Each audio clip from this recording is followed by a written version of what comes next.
আমি জোহরের নামাজ আদায় করিয়া ভয়ে থাকি, আসরের নামাজ আদায় করতে পারবো কিনা, এর মাঝে না জানি আজরাইল এসে আমার রূহটা নিয়ে যায়। আর একজন সাহাবী বলেন, ইয়া রাসূলুল্লাহ, আমি আসরের নামাজ আদায় করিয়া অপেক্ষা আর ভয়, মাগরিবের নামাজ আদায় করতে পারি কিনা, এর মাঝে আজরাইল চলে আসবে, এই ভয়ে থাকি।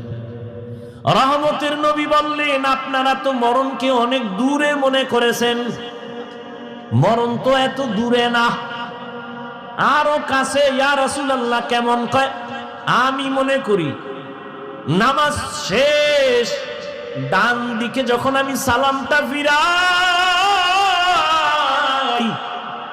আমি ভয় অস্থির থাকি, বাম দিকে সালাম ফিরানোর আগে আজরাইল এসে হাজির হয়ে যাবে।